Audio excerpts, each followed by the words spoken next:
Querido Deus, muito obrigada por mais um sábado que se iniciou e que a gente pôde começar refletindo um pouco sobre quem Tu é e como o Senhor está nos guiando nesse período tão tremendo da história da Terra.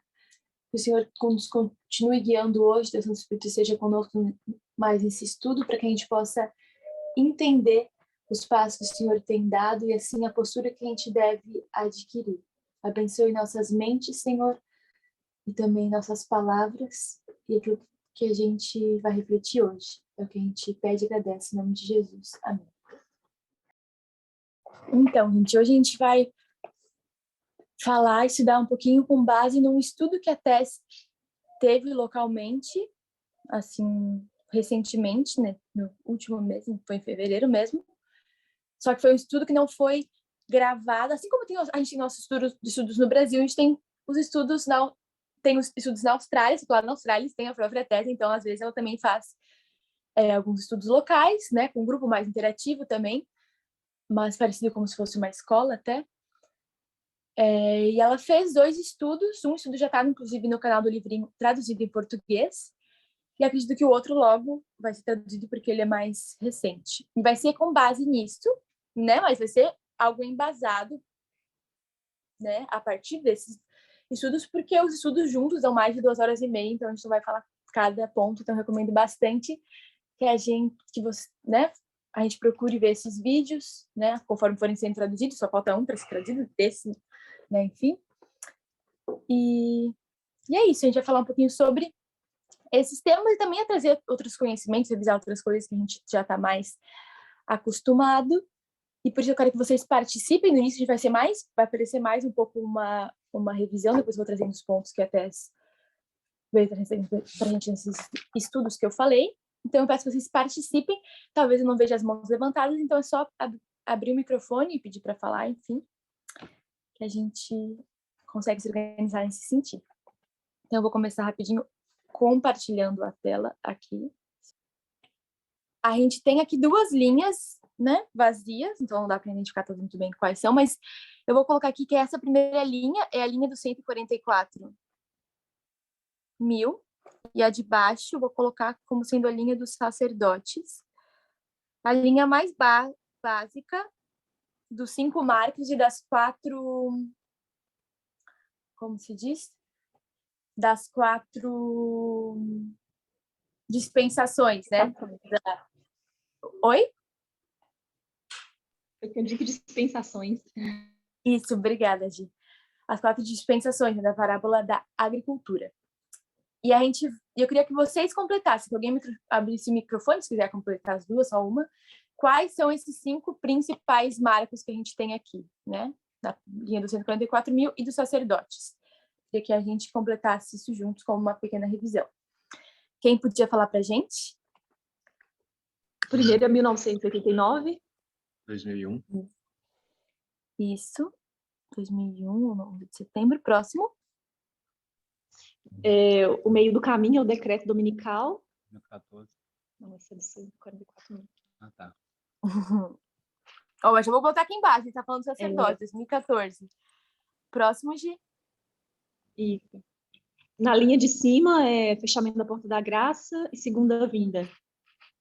Segunda vinda. Muito obrigada. E embaixo, já que o Renil já está completando, aqui a gente sabe que é igual, né?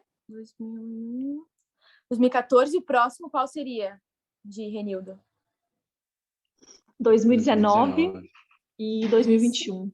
E 2021. Perfeito. Muito obrigada. Então, essas são as linhas mais básicas, digamos, né? Nossa, como sacerdote, então essa dispensação já acabou em 2021, e nós estamos na linha dos 144 mil, mas as 2 linhas continuam sendo muito importantes para a gente, nos ensinando muitas coisas válidas para a gente refletir, para a gente tirar de lição no caminho que ainda nos falta, né? Então, a gente sabe que aqui a gente tem o período de Ará, só para a gente revisar. Aqui é o período da chuva temporã. Chuva serôdia, e aqui é a colheita, né, que a gente está passando no nível mundial. E no nível de sacerdotes, né, só pensar nisso como um fractal, a gente já terminou o período de colheita. Mas eu queria que a gente adicionasse aqui, dentro de cada dispensação, a gente fosse um pouquinho mais específico com aquele modelo que também a nossa querida Ancia Tess nos trouxe, que é o modelo de... Peraí. Isso, contando... Imaginem que isso aqui é uma dispensação, né? Digamos assim.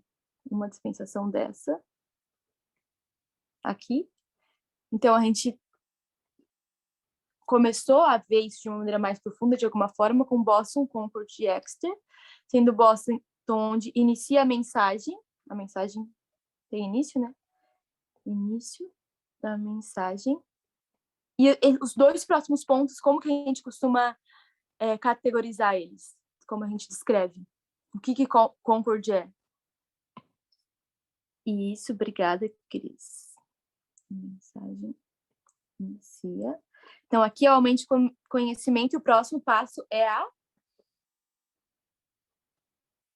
Exeter. Exeter é o teste?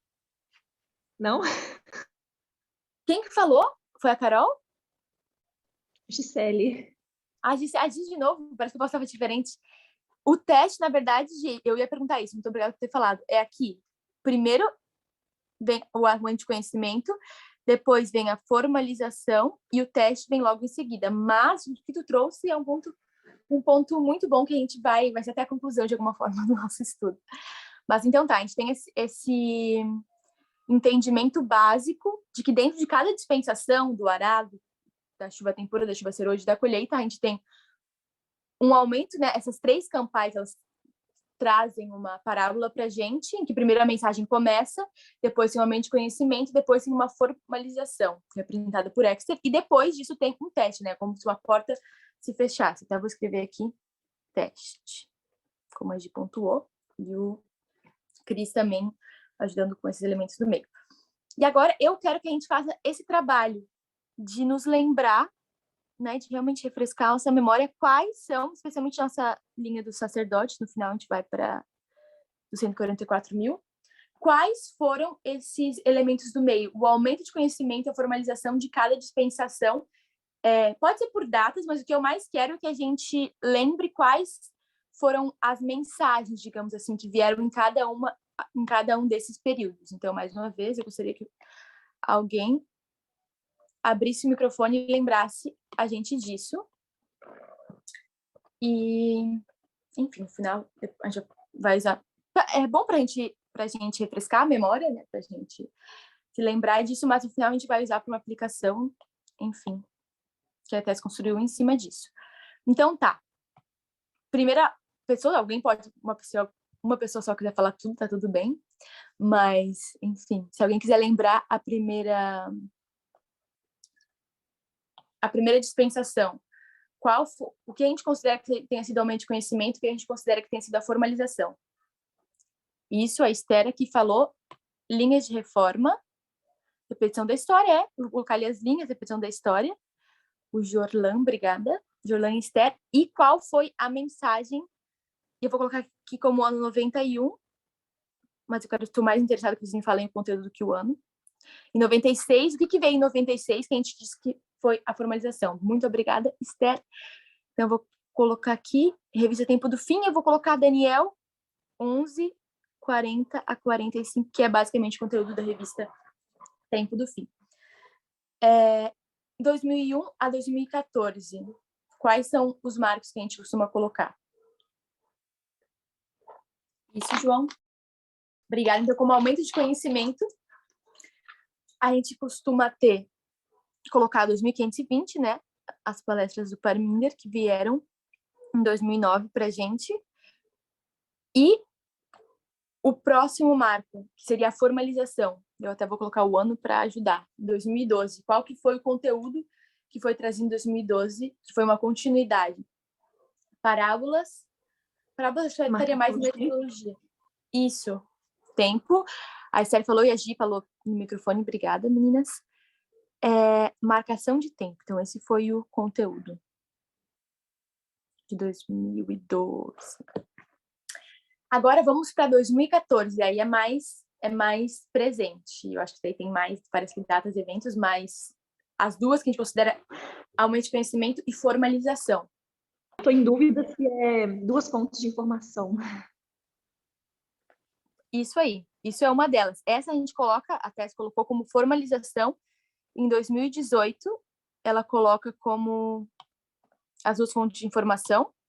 Mas em 2016 teve uma outra mensagem que faz parte do aumento de conhecimento e que foi uma preparação para isso. Não foi exatamente parábolas, como a Tess colocou, mas é uma parábola trazida pela Tess em 2018, mas exatamente não, mas a partir daí também, Daniel 11 também não.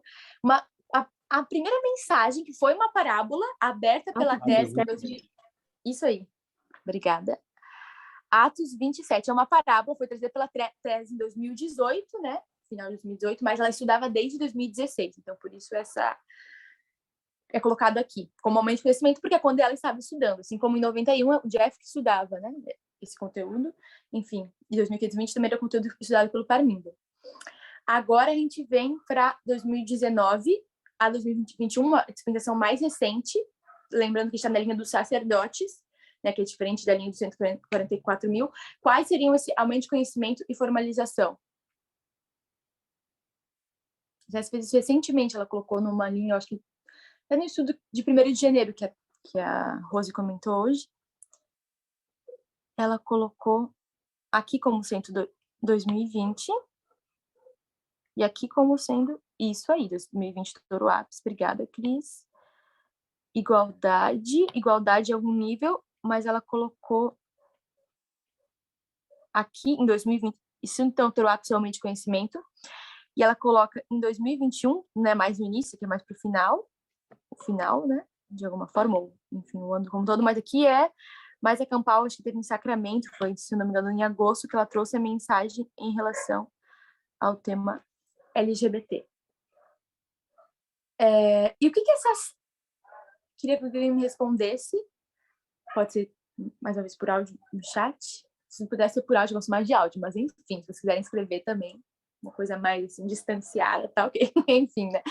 Mas tá, porque, o que é essa parábola do aumento de conhecimento aqui, digamos, do aumento de conhecimento, não, dentro de cada dispensação, essa parábola de Boston, Concord e Exeter, né, quando a mensagem começa, tem um aumento de conhecimento, uma formalização e um teste, né, um teste fecha a porta da graça, fecha alguma porta de alguma forma, assim, numa parábola. O que isso nos ensina? Qual que é eu acho que tem várias mensagens, né? Mas o que vocês enxergam como... O que a gente pode aprender dessa estrutura aqui? Uma coisa que eu aprendi, pelo menos vendo na prática, falando da porta da graça, eu não sei se esse é o ponto que você está indo, né? Mas é que antes a gente via a porta da graça como Deus fechando a porta da graça para as pessoas, e hoje parece que a coisa mais clara que a gente consegue ver é que se a pessoa não acompanha esse aumento de conhecimento... Peraí que estão me ligando. Oi, voltou? Estão me ouvindo?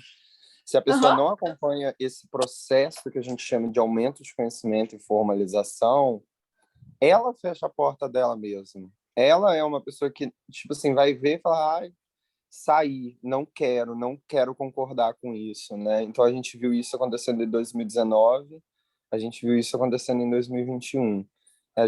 Eu acho que isso mudou, pelo menos a minha perspectiva, como eu olho para Deus, né? Mais uma vez a gente vê que é aquela frase que a gente já dizia, se a gente levasse pecadores ou a gente mesmo com o caráter que a gente tem atualmente, a gente não iria querer o céu, né? Então, pelo menos isso daí é uma coisa que, para mim, passando por essas duas portas fechadas de 2019 e 2021, é uma coisa que ficou muito claro para mim. A gente fecha a porta, né? Acho que a última porta da graça que vai fechar é só a porta da graça mesmo, que lá é o momento que não tem mais possibilidade de graça. Mas nesse processo todo a gente está fechando as nossas portas, se a gente não acompanha o desenvolvimento da mensagem. Maravilhoso, Dani, muito obrigada. Então, eu acho que esse é um ponto muito bom que eu queria pegar pra gente. Esse fato de acompanhar o desenvolvimento.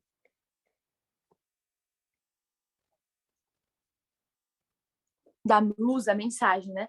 Porque eu acho que, como conservadores, e em especial acostumados, né, na igreja institucional, enfim, laodiceana, a gente está muito acostumado em pensar que as coisas são fixas, em pensar que a Bíblia, ela é simplesmente, na prática, uma letra morta, que não tem mais muito para nos falar nos dias de hoje, ou a gente parou com a mentalidade de Ellen White, a gente não entende que a mensagem bíblica, né, porque ela é uma extensão de Deus, Deus é infinito, a mensagem bíblica, a mensagem de Ellen White, ela se expande, ela progride, e ela se torna também mais complexa, de alguma forma, por isso a gente tem que acompanhar o desenvolvimento dessa mensagem, para que a gente possa realmente estar prontos para o teste. Então, acho que esse é um ponto muito interessante, e eu vou conectar com um ponto que a Tess fez nesses estudos, né, que eu estou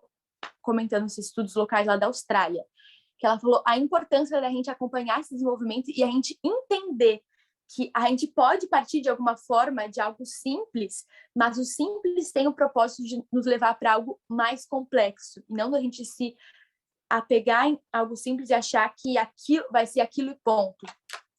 Isso, como o irmão Nilson falou, a mensagem se desdobra e a gente tem que estar cientes e abertos a isso.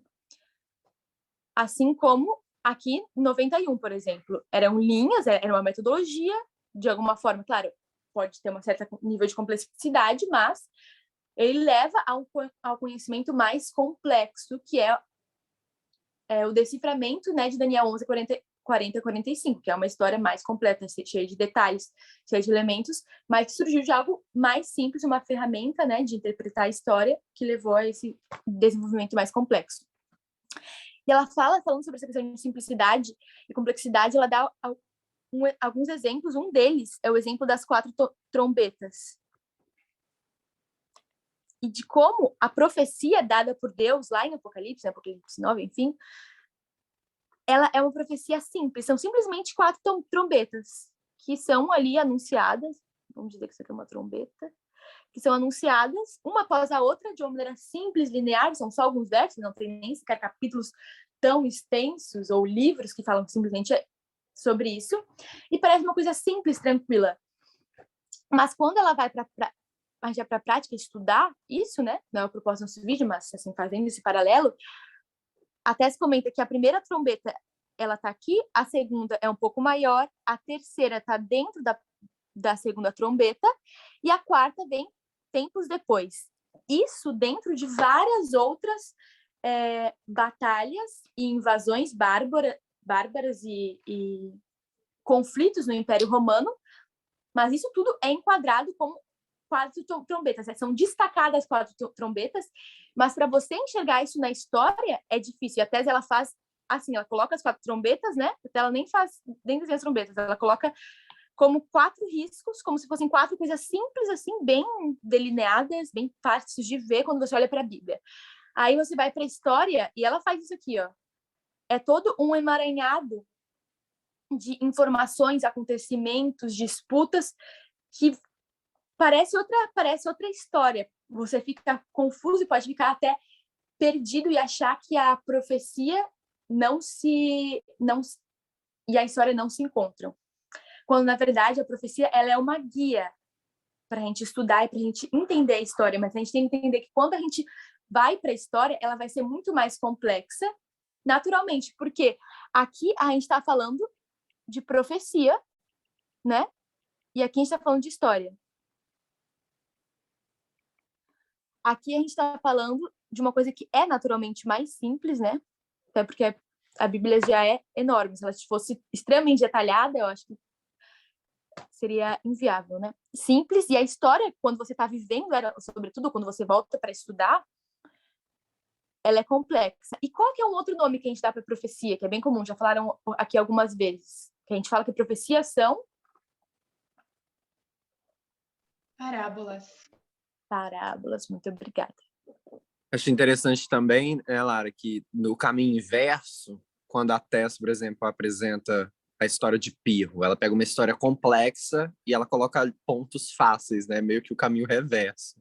A história realmente é muito complexa, mas quando a gente explica isso na profecia, parece até mais fácil. Com certeza. E é uma forma maravilhosa, Dani, é uma forma de nos guiar no estudo da história, que é um estudo naturalmente difícil. Se é difícil para quem vive, a gente vivendo, explica o ano de 2014, fácil e simples. Não é fácil e simples. A gente coloca numa linha para ajudar a simplificar. Mas e voltar para olhar para coisas que a gente nem esteve lá vivendo. Se vivendo é difícil, imagina nem estando lá, nem realmente entendendo o contexto, a cultura e tal. É difícil. A profecia nos ajuda a delinear isso de uma maneira mais fácil e mais clara e nos auxiliar. Esse é o propósito, né? Entender as lições que precisam ser tiradas dessas histórias. Mas a gente precisa entender que, na realidade, é o confuso, não é algo linear e simples. Esse é o ponto que a gente trazer para a gente. Então, como a Esther falou, ou foi Esther, eu acho, não vi o nome, mas pensei que fosse. Ou a Carol, não sei. Enfim, mas ela falou parábolas, justamente. São parábolas, a profecia, mas a gente tem que lembrar uma coisa que parece que a gente não conecta quando a gente trata das profecias, não das parábolas, que a parábola é uma coisa e a realidade é outra. Vamos pensar na parábola, né? Então, acho que para mim, deixa eu fazer a comparação, a própria Tess, da ovelha perdida.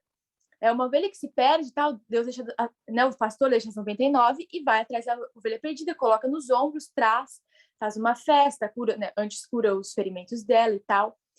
Isso para ilustrar um pecador que se perde e Deus vai, né, em resgate, enfim, tem várias aplicações, mas vamos nessa aplicação básica.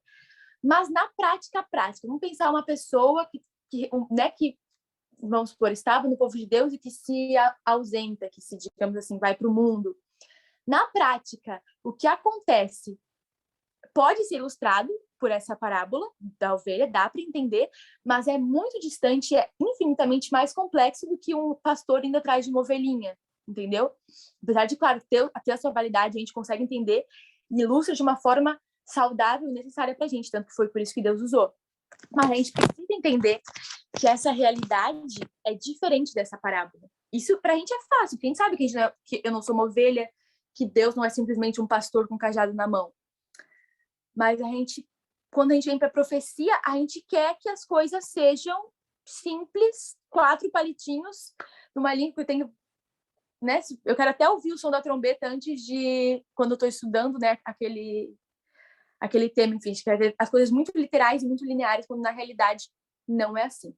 Eu acho que isso vale para a gente entender. Quando a gente entende que a profecia é parábola, fica mais fácil a gente entender a distância da profecia, de alguma forma, com a realidade, apesar de que tenha o seu paralelo e a sua validade, com certeza é enorme, enfim.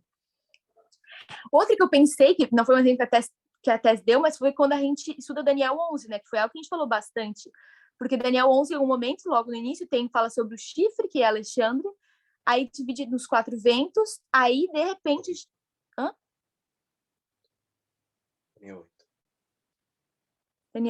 Mas Daniel 11 também fala, Daniel 8 e 11, enfim, vamos falar sobre os dois. Mas 11 ele vai abrir mais história, né? O rei do norte e o rei do sul.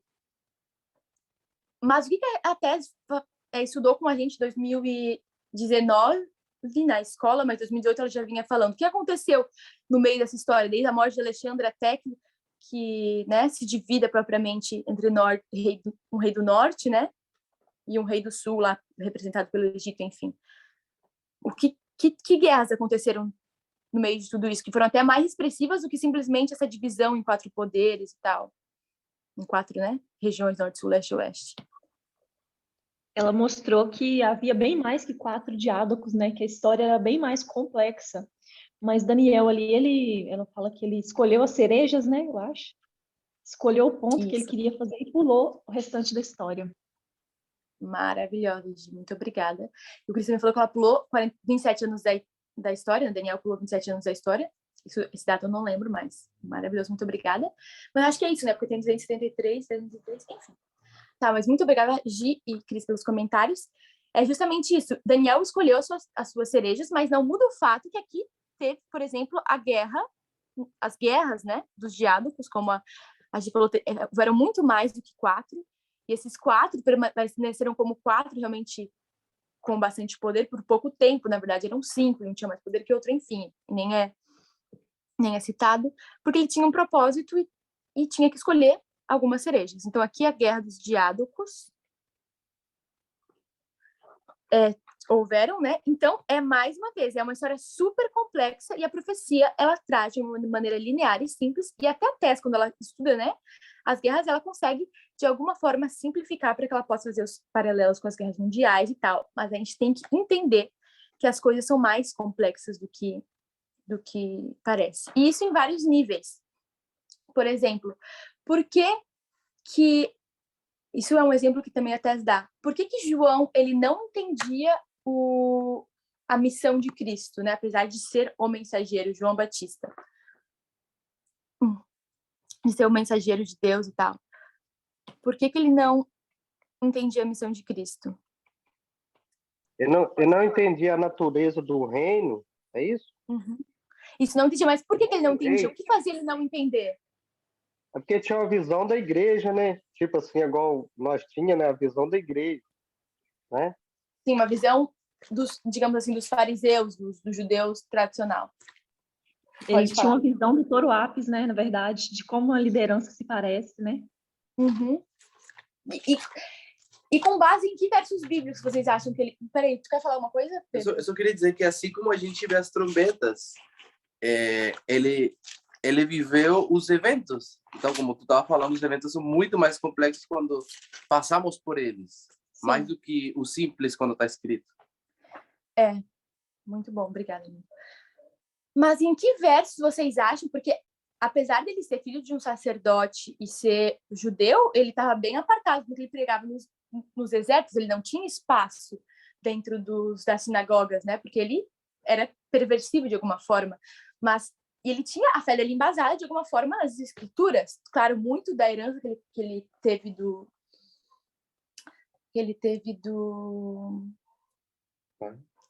pai e de toda a nação judaica, né, e a tradição judaica, mas ele de alguma forma era subversivo e se embasava no que a Bíblia dizia.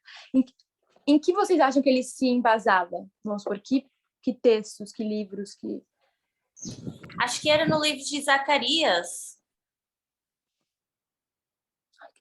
Que saudade. Zacarias tem vários.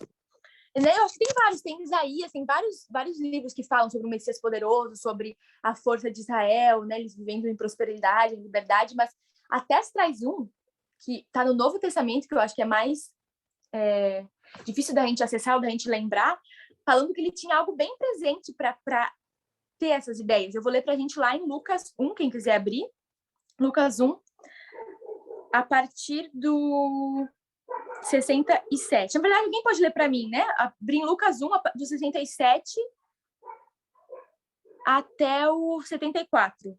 E seu pai Zacarias ficou cheio do Espírito Santo e profetizou, dizendo: Bendito seja o Senhor Deus de Israel, porque tem visitado e redimido o seu povo, e nos levantou uma trombeta de salvação na casa de seu servo Davi, como ele falou pela boca dos seus santos profetas desde o princípio do mundo, para nos salvar dos nossos inimigos e da mão de todos os que nos odeiam, para realizar a misericórdia prometida a nossos pais e lembrar-se do seu santo pacto e do juramento que ele prometeu a nosso pai Abraão, de nos conceder que, libertados da mão dos nossos inimigos, possamos servi-lo sem medo.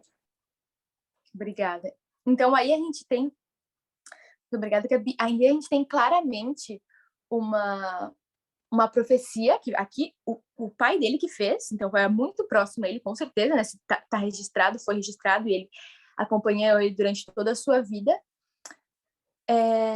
E fala, o que fala essa profecia? Fala sobre a libertação dos inimigos. Então, ele estava cheio de Espírito Santo, ele não falou por si mesmo, e o Espírito Santo, através de Zacarias, já falou dos inimigos ali, entendeu? Então, ele tinha algo muito próximo, profecia do seu nascimento, de que ia vir o Messias e de que o Messias ia acabar com os inimigos. Na cabeça deles, que estavam vivendo na época e que estavam também acreditando de alguma forma nesse simples, que a sua profecia disse, achavam que eram os inimigos diretos, era Roma. sendo que Cristo veio na Terra e nem deu bola para os romanos, nem não se empenhou em nada parecido como uma revolta contra Roma. Então isso acaba deixando ele muito confuso e muito sem entender, né? Quando ele vai na prisão e se questiona se realmente Cristo seria o Messias, porque ele não está parecendo gerar uma rebelião contra os romanos. Porque ele tem uma interpretação simples das profecias, assim como o pai dele, assim como ele recebeu essa herança da própria profecia do nascimento dele, de achar que os inimigos são simplesmente os romanos, sendo que pode, e com certeza tem um significado muito mais complexo e abrangente, né? Que não vai se empenhar nele hoje, mas pode estar falando dos inimigos que,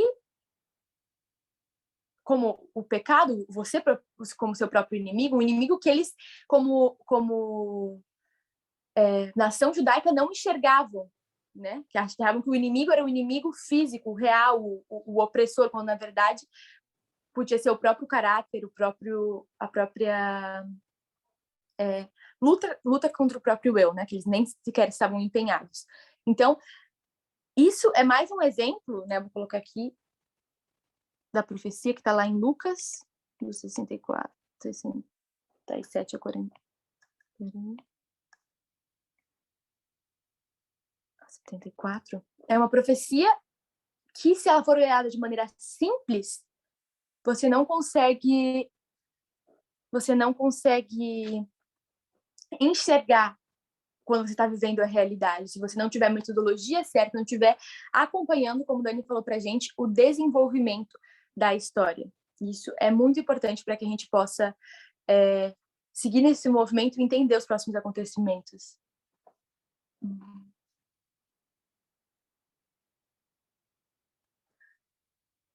E o Marcos falou que os versos 32 e 33 parece dizer que havia uma dívida de justiça com os pais, com os antecessores.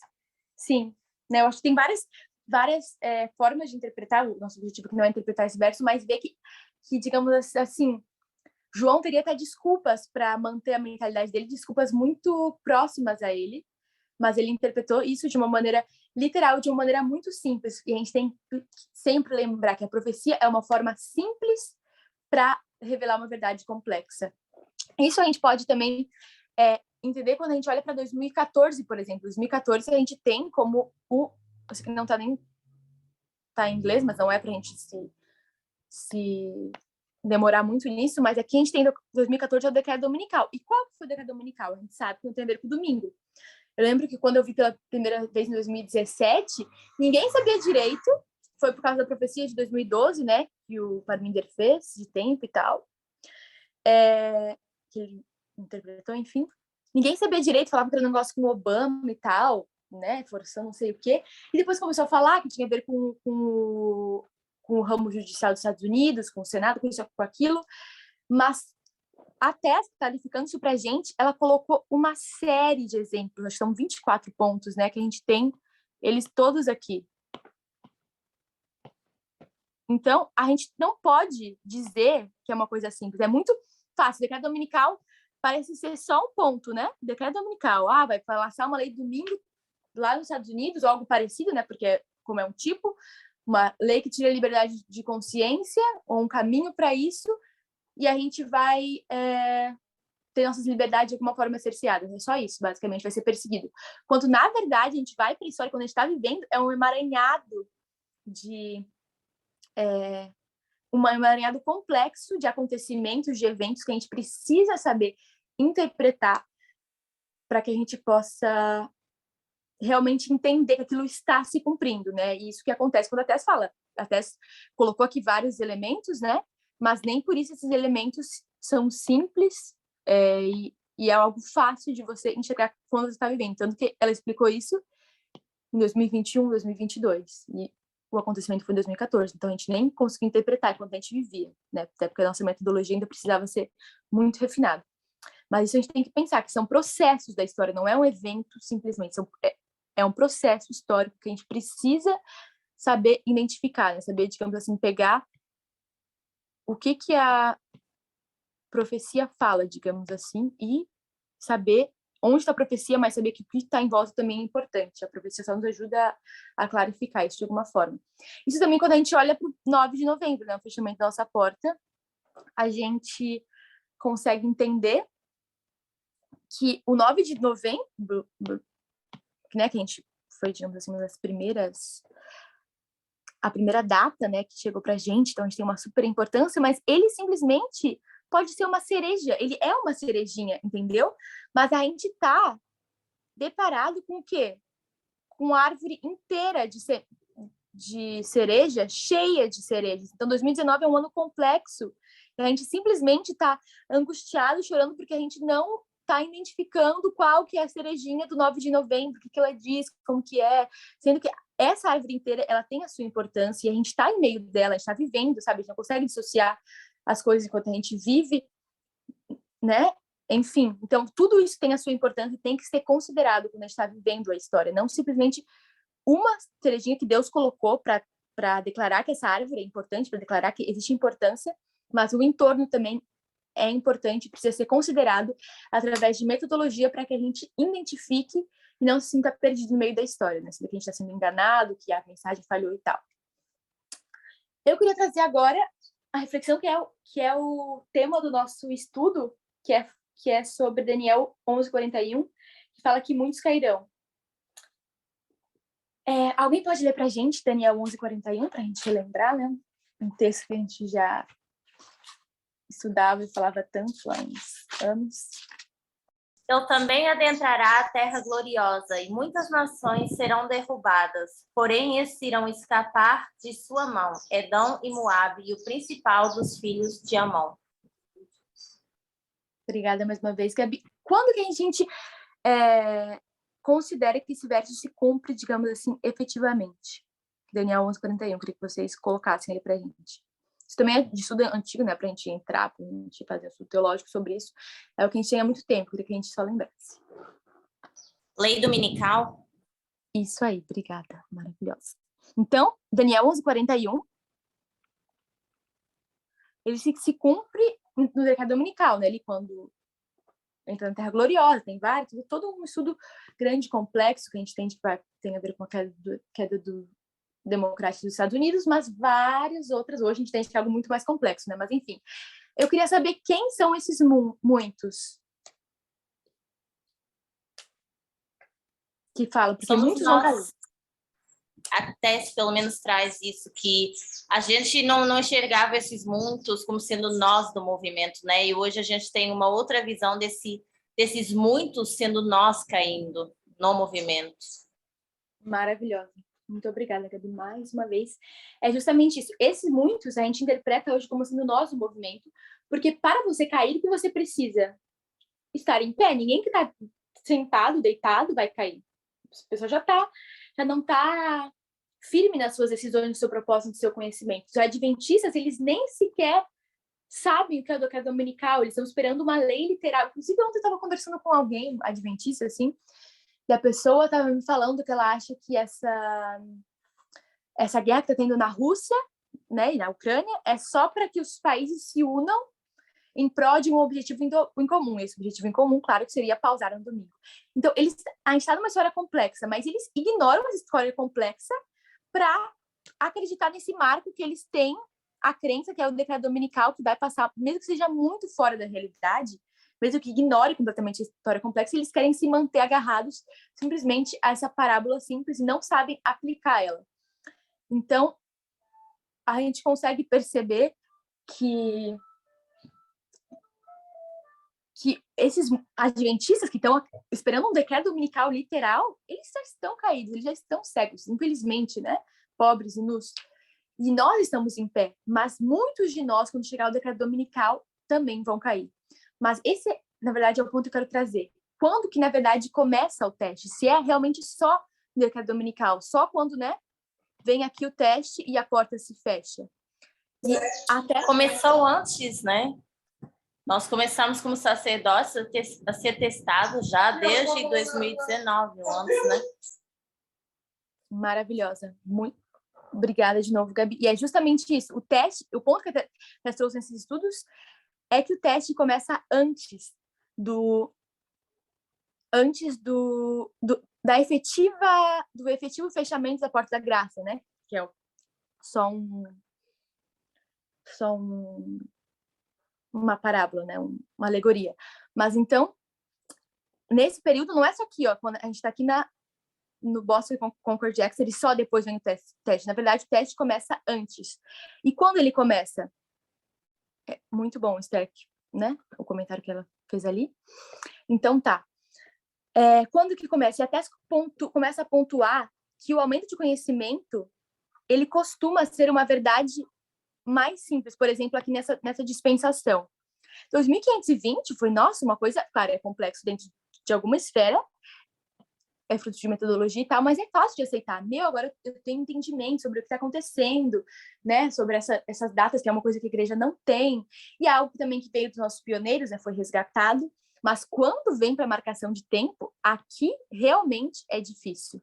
Aqui realmente é difícil de aceitar, tanto que o Jeff rejeita, que basicamente ninguém aceita, né? O Parminder fica quase isolado na aceitação dessa mensagem, que seria um teste efetivado em 2014, mas começa aqui na formalização. E nessa outra dispensação, na seguinte, a mensagem de Atos 27 tem uma mensagem motivadora, que parece, nossa, super fácil de aceitar, e usando a metodologia, colocando tudo bem certinho e tal. Mas quando você chega à mensagem das duas fontes de informação em 2018, é quando as coisas começam a ficar mais difíceis, e é quando o FFA ele acaba se separando efetivamente, que ele não abandona o conservadorismo como uma corrente que leva à morte, né?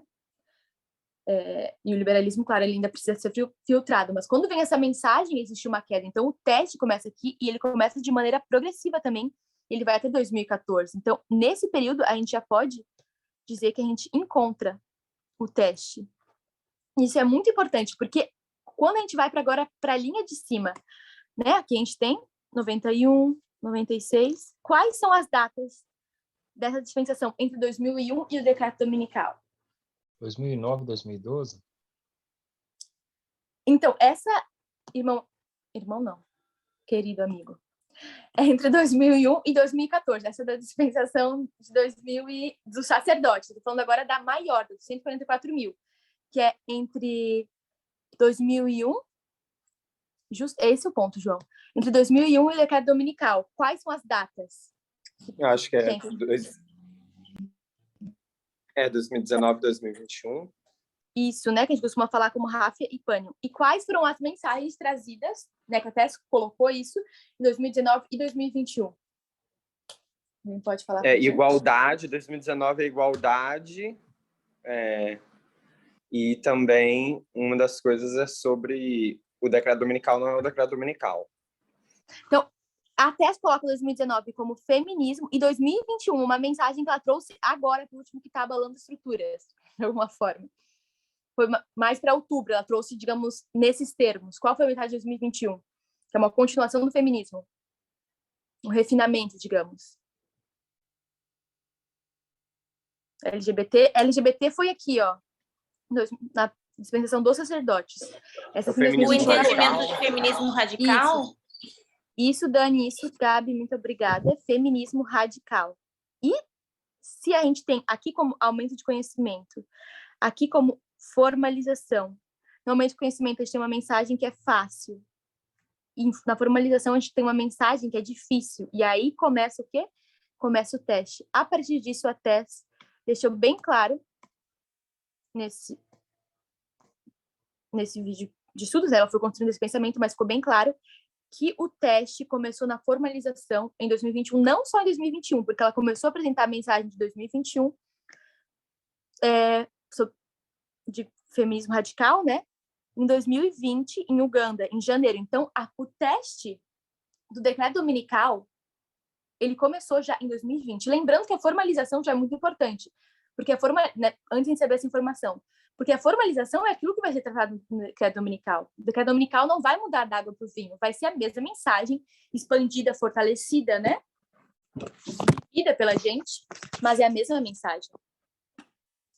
E agora, somado a isso, a gente sabe que o teste do decreto dominical, ele já começou em 2020. E os muitos que caem, palavras de Tess Lambert, eles já começaram a cair desde 2020, quando tem pessoas lutando e se colocando contra a mensagem de feminismo radical.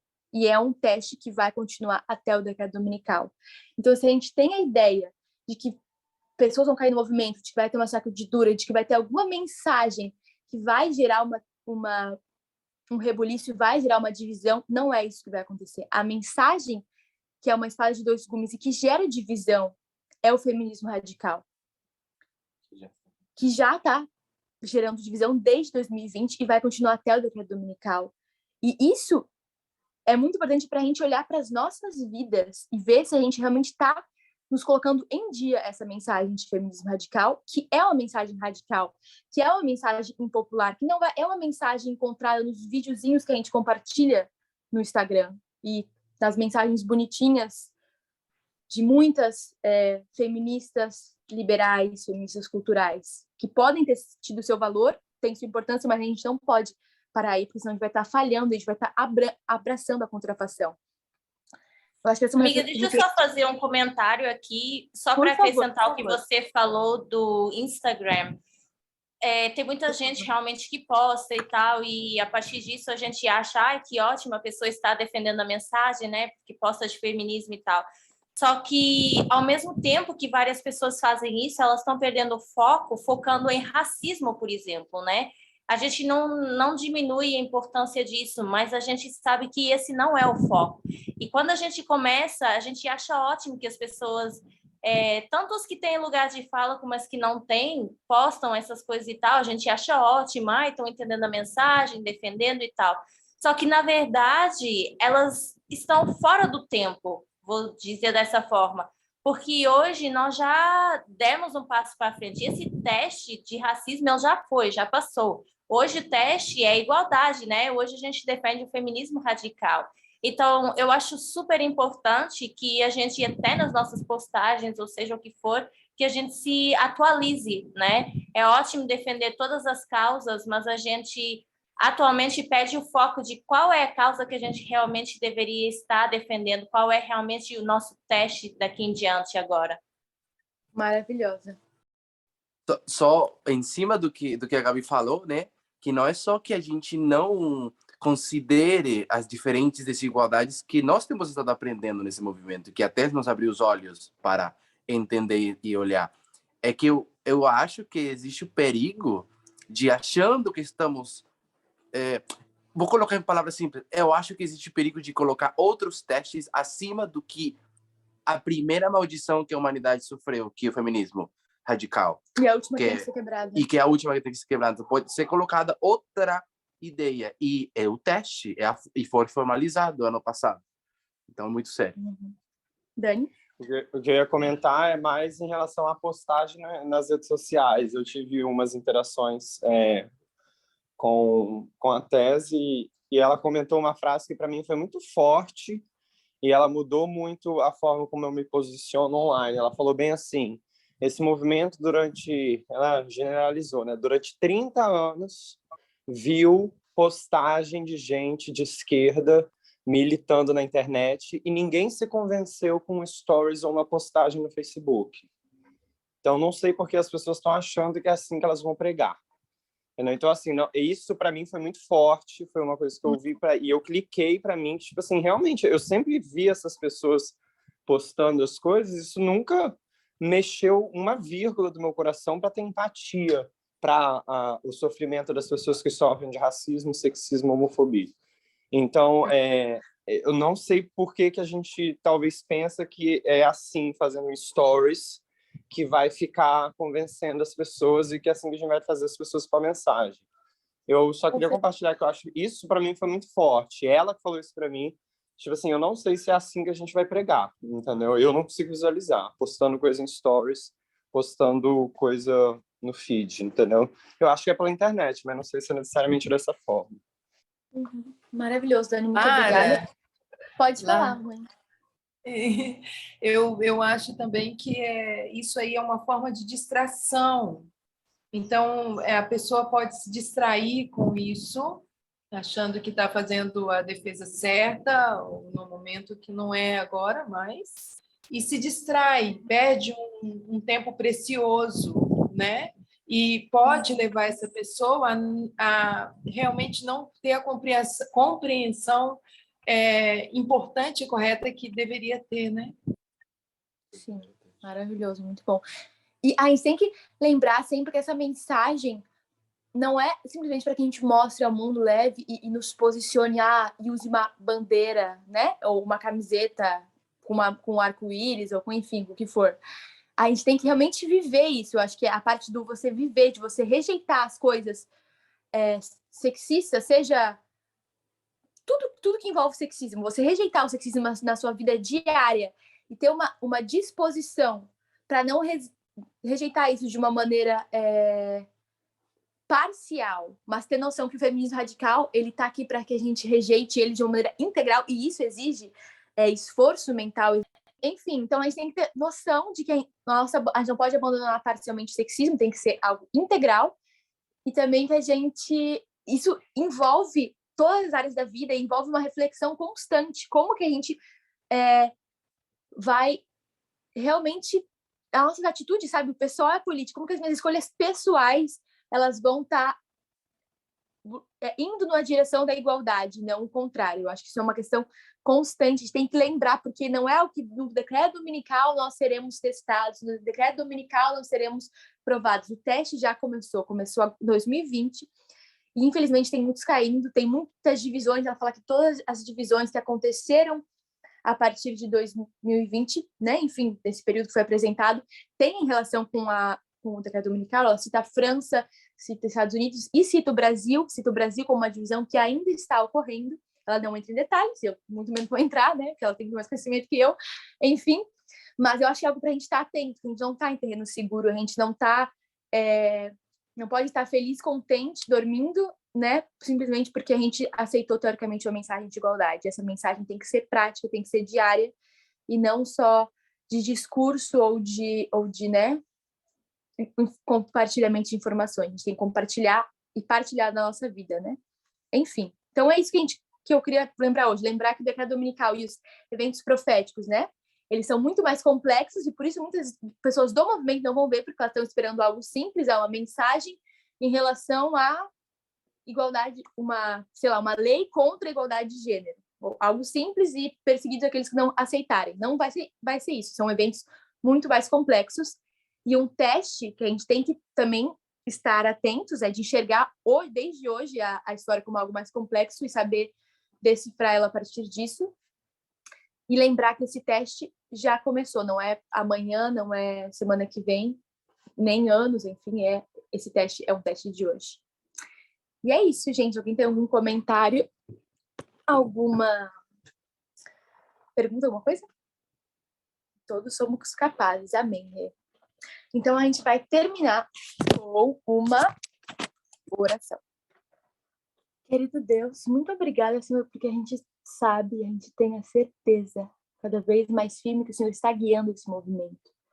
E a gente agradece porque o Senhor está nos testando. Porque, apesar de ser muito confortável uma vida conforme o mundo, conforme as tendências mundanas, ainda que tenham um gostinho de liberdade, de igualdade, elas não são a igualdade como o Senhor propõe e quer para as nossas vidas. Mas nós estamos nesse movimento porque a gente acredita na tua verdade, a gente acredita que o Senhor criou um Éden, e o teu plano para essa terra é uma terra que viva a plena igualdade, livre de qualquer forma de sexismo, de racismo, de homofobia. E a gente quer começar a viver esse céu agora, sabe? A gente está testados a isso agora, vivendo isso de maneira plena, radical, Senhor, com a paz e o temor que o Senhor pode nos dar, e buscando sempre conhecimento para que isso possa realmente ser real e ter sentido na nossa vida e transformar vidas à nossa volta. É isso que a gente pede, Senhor, e é isso que a gente agradece imensamente. Em teu nome, Jesus. Amém.